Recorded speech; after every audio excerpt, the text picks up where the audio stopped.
everyone, I hope you're all well. This video is slightly different, and some of you may think that I'm wrong to be making it. However, I have spoken to Brooke about it, and Brooke is more than happy for me to discuss it with you all, because yes, it's personal, but at the same time, we do put our lives out there on YouTube. We choose to do that, and I like to be open and honest with everybody.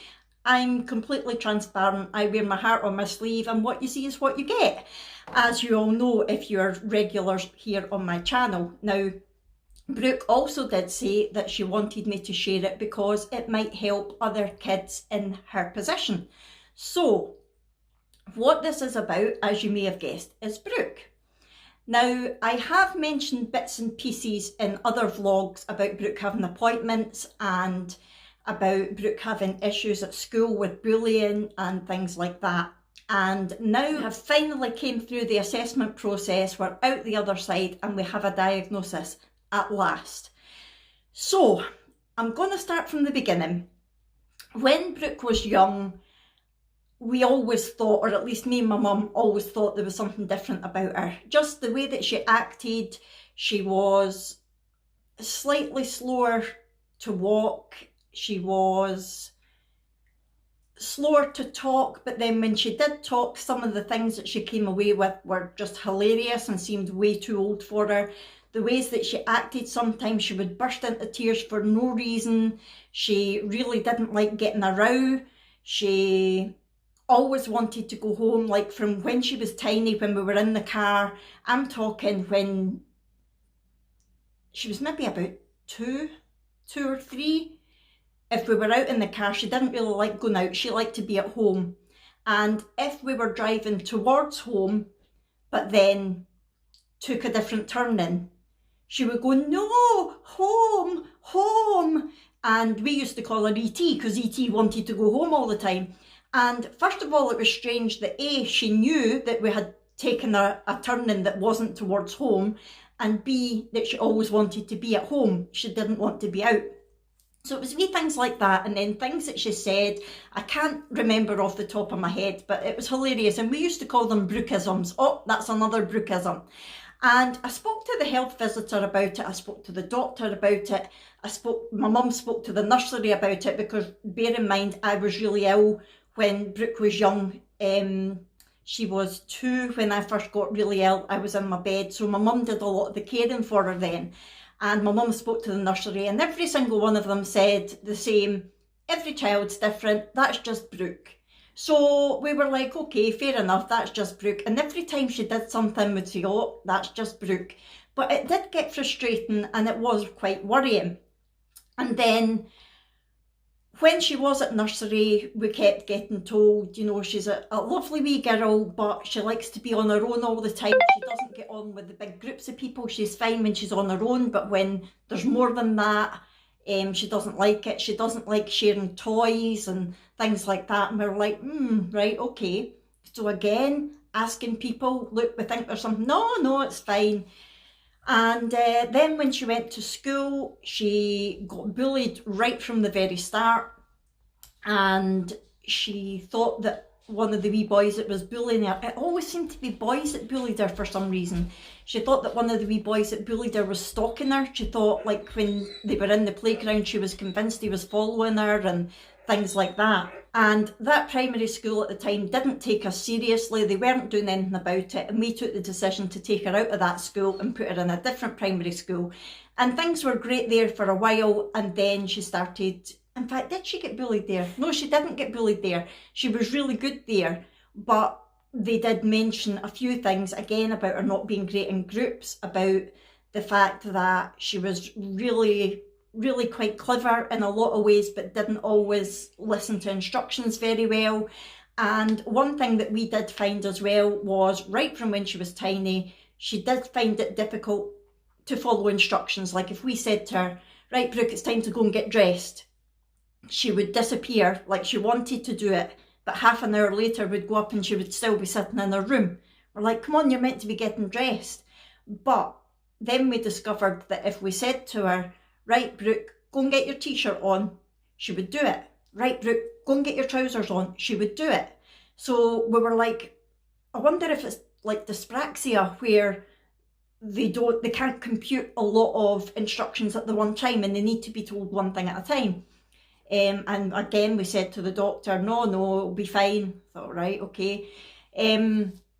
So when we moved over here 3 years ago, and she moved to the new school, again, everything was great, but she was having problems with one of the teachers because the teacher didn't like the fact that she wasn't great working in a group, and that, again, she was really clever, but she would write about what she wanted to write about, not what she was told to write about, and the teacher didn't really handle it very well. But then she had a new teacher the next year and got on brilliantly, because she still had some issues, but the teacher handled it a lot better. And then last year she started getting bullied again really badly, and again it was another wee boy. And I said to my mum, look, enough is enough. We need to get this sorted. So I went to the doctor and I said, we have to get this sorted. I've had enough of being told it's just Brooke.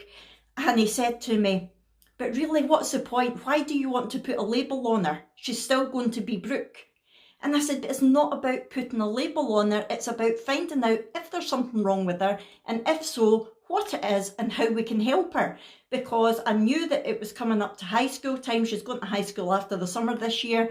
And I was terrified that it was still going to be going on then, because that would really affect the rest of her life. So I said, I really do think that we should start some sort of assessment process. And I put my foot down and insisted on it. So about a year later, about maybe 7 months later, nothing had been done and the bullying was bad. And I went to the school and said, look, I'm trying to get an assessment done, nothing's happening. So they got the educational psychologist involved. She was brilliant. She got the ball rolling straight away with the assessment process and gave us some ideas of things to put in place. And basically what we wanted her checked for was autism. Because we'd done a lot of research into it, and I was thinking that she had Aspergers Syndrome, which is a form of autism. It's on the Autism Spectrum Disorder scale. It's on the autism scale. So because she was going through the assessment for that, the school took us seriously and started putting things in place for her, and things did get a lot better for her. And we had different meetings with different groups of people, but then of course COVID hit and it took ages, and she saw the paediatrician over a Zoom call, which we had to go out to do because our internet doesn't work, and he listened to everything that we said. She saw a speech therapist and she did an assessment with her again over a Zoom call. And that was really interesting, because we were there and we were listening to the things that she was saying to her, and we knew with like what the speech therapist was saying, we knew where she was going with it, and we knew what Brooke's answers were going to be. And then when she wrote her report, she said, yeah, there's definitely something there. Things like she takes everything so literally. She doesn't really get sarcasm. We call her Sheldon. If anybody watches The Big Bang Theory, she just reminds us of Sheldon so much. And then she saw, who did she see after that? The occupational therapist. She was really good with us. She gave us some brilliant ways to help her, like ways to help her stay organised and stay on track and focus on things. Really good. And she gave us a lot of tips for putting in place at school and things like that. And then we had a meeting just before Christmas about the transition to high school, and with the special needs teachers that are going to be at the high school that are going to be there to support her. And they said, look, we will be there, we'll support her. And they told us about all the different things that they've got in place. And they said that they would give her extra visits to the school before the summer so that she knew where she was going. Nothing was going to be a surprise to her. It was all going to be sort of recognisable when it happened, and that would take away a lot of her anxiety. And when we told Brooke about that, she was relieved. And I have to say, right from the beginning, when I spoke to the doctor and everything, we told Brooke that we were doing this. We didn't keep anything from her. At that time, she was 9, I think. And she did get a bit upset, saying, no, he's going to say there's something wrong with me, he's going to think that I'm stupid and things like that. And we explained, no, it's not, it's exactly the opposite. It's to find out how we can help you.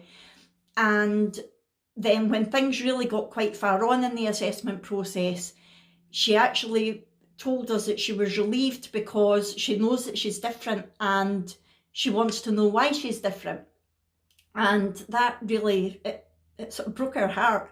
And when we'd had meetings with people that Brooke wasn't involved in, we always came back and we told her everything that was said, because it was about her at the end of the day. And she wasn't at the appointment so that we could talk freely without worrying about what Brooke was hearing. But I did want her to know what was said. And we always said to her, is there anything that you want us to ask them the next time we speak to them? Things like that. So she was involved as much as possible at every step. And one of the times when we asked if there was anything that she wanted to say, she said, can you please tell my teacher that I'm not being rude when I don't look at him, because I can't look at him when he's talking to me and listen to him at the same time. And I went, right, okay, she says, and he keeps giving me a row saying that I'm being rude, not looking at him. Now that is a classic sign of autism. And I was like, right, okay. And we spoke to the school and said, look, if you say her name, she'll acknowledge you, but then if she looks away, she's listening to you. She's not paying attention. She is listening to you, but it's the only way she can do it. So he was good with that afterwards. So it was all these wee things put together. And what we had been waiting for the last 6 months, I think, was for her to have a proper face-to-face visit in a clinical surrounding so that she could have the final assessments carried out. But because we went into lockdown again, everybody that had been involved in the assessment just got together with a Zoom meeting and made the diagnosis. The paediatrician phoned me and said, look, we've had this meeting and we want to tell you that we are diagnosing Brooke with Aspergers Syndrome.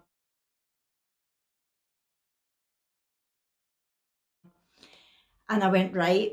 He said, how are you feeling about that? And I said, relieved. I said, thank you. This is what we've been wanting for the last 9 years. You know, since she was 2, we've known that there's been something not right. And we've wanted this so that we can help her. And he said, look, Brooke is still Brooke. And I went, absolutely.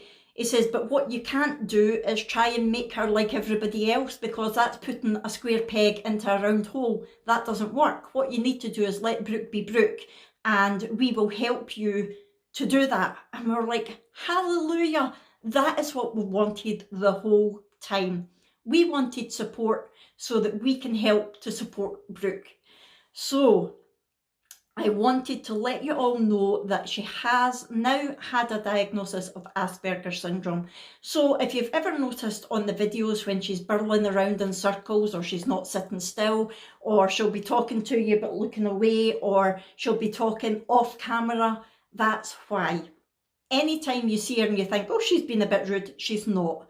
It's purely because she has got Asperger's Syndrome. Now, it's also known as Autism Spectrum Disorder. It's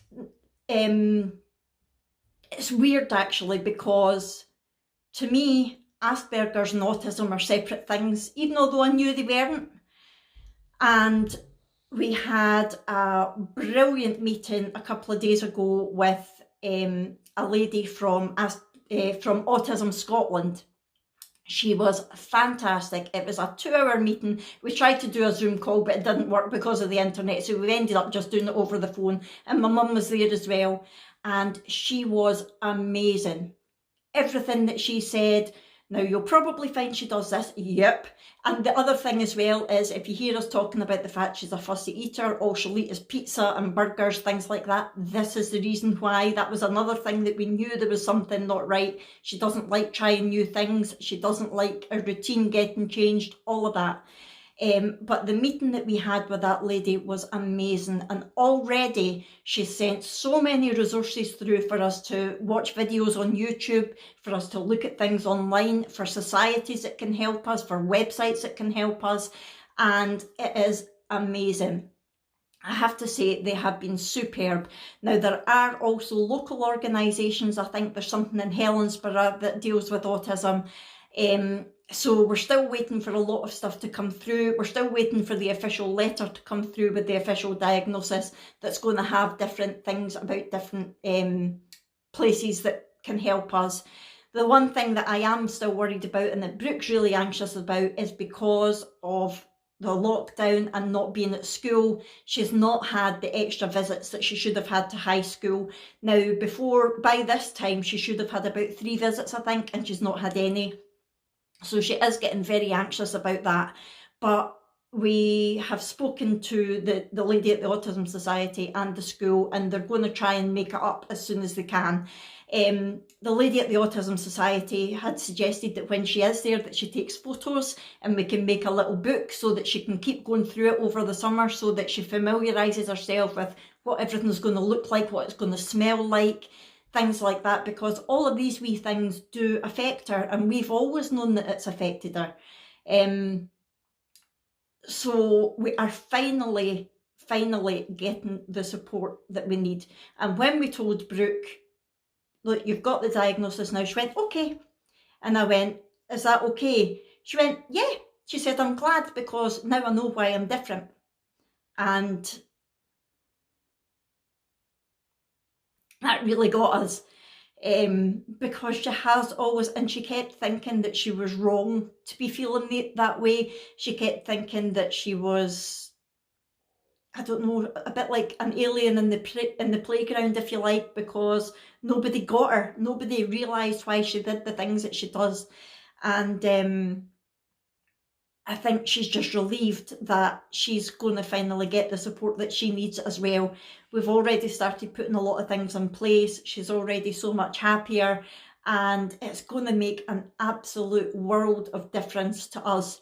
So I wanted to tell you because I want to be upfront. I want to let you know what's happening in their lives, and because if she does act differently on the videos, you'll know why. And Brooke wanted me to talk about it because she hopes that it can make a difference to other children that are in her position, because there might be some of you watching who have got children that are similar. There might be some of you watching who, like me as a parent, have kept saying there's something different, but just agreed to not do anything about it when they've tried to get help. And what I would say, if anybody is in that position, is put your foot down, stand your ground and say, no, I want an assessment done. And from Brooke's point of view, she wants to tell all the children that feel like that it's okay to be who you are. And that if you do think that you're different, if you feel like you're not the same as other people, if you feel like you're really struggling, talk to an adult, talk to your parent, talk to the school, talk to somebody and just explain. Because one of the main things with girls and autism that we didn't realise until this whole process started was a lot more boys are diagnosed with autism than girls, and it's because girls can hide it a lot better. They hide their emotions and they're much better at copying. So Brooke fits in more because she takes her cues, if you like, from other people, and she'll do what other people are doing. But we always wondered why she was so tired when she came in, so teary, just wanting to cry at everything and just wanting to be on her own. And that lady from the Autism Scotland was saying to us that it's because she's exhausted trying to be like everybody else. And the other thing that she said that was great was when people say to you, you know, we take things for granted about knowing how to do things that Brooke or other people with autism won't know how to do. And if someone says to you, how do you know to do that? Like, for example, how to get a bus. We're like, well, we just do. And what Irene said was, she just doesn't. She's never been able to pick up all these little cues and hints and tips throughout her life that we all pick up on and just know how to do. So she actually has to be expressly told, this is what you do. And the fact that she gets bullied at school, doesn't fit in at school, is because she says it's like all the other kids going to school get a rule book and this rule book tells them how to behave in class, how to behave in the playground, how to interact with other people, how to work as a group. But when Brooke went up to get her rule book, there was none left. And she says, that's what it's like. Everybody else seems to know exactly what to do, and Brooke doesn't. And that just made everything click for us. Everything just slotted into place, and it makes so much sense. So please, if you're in our position, get help. Because now that we have that diagnosis, it's not to put a label on her. We're not going to treat her any differently, as in, we're not going to wrap her in cotton wool. We're not going to say, oh, don't do that to her, she's got autism, or anything like that. It's just so that we can understand her better and we can help other people understand her better. And hopefully it's going to give her much better chance going forward in life, especially when she goes to high school. So I'm sorry if this has been a long, rambly video, but I really did want to get this off my chest to you, because I feel like I've been hiding it to you from you for so long, and I don't like hiding things from you. And I know there's been so many times that I've said, oh, Brooke, this is happening, and Brooke's got appointments, and that's happening, and I'll tell you later. So I wanted this to be that later, that I finally got a chance to tell you everything. Now, I'm certainly no expert on autism or Asperger's. I'm learning the same as Brooke's learning and my mum's learning. We're all learning. However, I do want to be open about this. So if anybody's got any questions for me, whether it's about Brooke, whether it's about me, whether it's about our whole experience, please don't shy away from it. If you've got any comments to make about it at all, any questions, please feel free, talk about it. We want to talk about it. We don't want to sweep it under the carpet. My mum actually, I think I've told you, Granny Annie does her own little vlogs, not on YouTube, just a group of friends that she's got from the line dancing. And when we first got the diagnosis, my mum said it on her little video. And one of them actually phoned my mum and said, why did you tell people that? That's your business. That's not anybody else's business. And my mum was like, so that people understand Brooke and know where she's coming from. And if they ever meet us with her and Brooke talks to them but doesn't look at them, that they don't think she's rude and things like that. Just because it's part of who Brooke is. And we want people to understand that she is still Brooke, but she's a little bit different and she copes with things in a different way. And the lady went, all right, okay, I see your point of view. But she's an older lady, and I know that years ago, it was seen as an embarrassment if there was something wrong with any of your children. I mean, going back decades ago, there was a lot of children who were born with Down syndrome that were put into, like, hospitals rather than being kept with the family because it was hidden away. It was a terrible thing, you know, you couldn't have a child with Down syndrome, whereas everybody knows now that that has changed because people with Down syndrome are just absolutely amazing. They're the most loving people ever.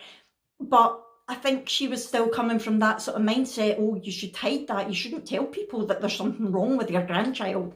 But we're not like that. We want to be as open and honest about it as possible. So yeah, if anybody's got any comments about it or any questions, please either comment below, email me, Instagram me, whatever. All the details are always in the description boxes of my videos, and you're more than welcome to comment, ask questions. Now, please don't think I'm looking for sympathy. I'm certainly not. You know, there's nothing to be sympathetic about. We're relieved. We're glad to know. Yeah, we would rather that it hadn't happened, but there's nothing wrong with her. She's not ill. She's not, you know, it could be a lot worse. She could, you know, have some sort of horrible disease. It's not that at all. It's just that her brain's wired differently to ours. So we're not looking for sympathy or anything like that. Far from it. All we're looking for is understanding and people being able to understand Brooke's way of thinking, the fact that she thinks differently to us. And just to realise that if she does act a bit strangely in videos, or if sometimes she doesn't want to be on the video, that's the reason why. And that's why I've never forced her to do it either. Anyway, I think I've havered on enough. I'm going to shut up now. I'm going to go, but I just wanted to let you know that is the latest update in our life. So Brooke has got Aspergers Syndrome. She's on the autistic spectrum, and we are happy to know that. We are proud of her. We are, even more proud than we have ever been because of the way she's handled it all, because of the fact that she's wanting to be able to help other people in that position. That just touches our wee heart. So yeah, so thank you so much for putting up with this. If you have got anything to say, like I say, please comment below. If you've enjoyed this video, please hit that thumbs up button, and I will see you in our next video. Thanks everyone. Bye.